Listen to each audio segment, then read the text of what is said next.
Non sarà facile replicare quest'anno la scorsa stagione da record, ma gli obiettivi dei Leoni del Benetton rimangono alti, anche se, dice Capitan Sgarbi, c'è un gruppo nuovo da costruire in cui sono entrati a far parte tanti giovani e dal quale mancano ancora diversi nazionali impegnati in Coppa del Mondo. Anche per questo i biancoverdi hanno esordito l'altra settimana con una sconfitta contro le zebre, ma nessuno in un ambiente solido e collaudato come questo se ne preoccupa oltre il dovuto. Sicuramente dopo un'annata importante come l'abbiamo vissuta, ovviamente le aspettative sono altrettanto importanti per noi, però dobbiamo essere un po' cauti, rimanere coi piedi per terra, quindi io mi auguro che questa stagione possa essere un anno di crescita altrettanto come abbiamo fatto nella scorsa stagione, però dobbiamo fare un passo alla volta. Stagione quella 2018-2019 che parte più tardi del consueto, solo a fine settembre. Sarà una bella sfida, una sfida che ovviamente siamo pronti ad accogliere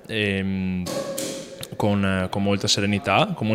e con molta ovviamente voglia di fare, lavorando quotidianamente e concentrandoci proprio sulla qualità del lavoro giornaliero per preparare poi le partite e affrontando una partita alla volta. Dell'universo Benetton entra a far parte, grazie a un accordo stretto in questi giorni, la società CBS Lavoro. Ci permette da un lato di avvicinarci a uno sport estremamente bello e importante che fa dell'educazione, del rispetto della forza fisica il principale punto di forza, e di dare anche occupazione sul lavoro attraverso l'attività che andremo a fare, che poi è quella di accoglienza e steward nei vari eventi che la Benetton Rugby farà durante l'anno.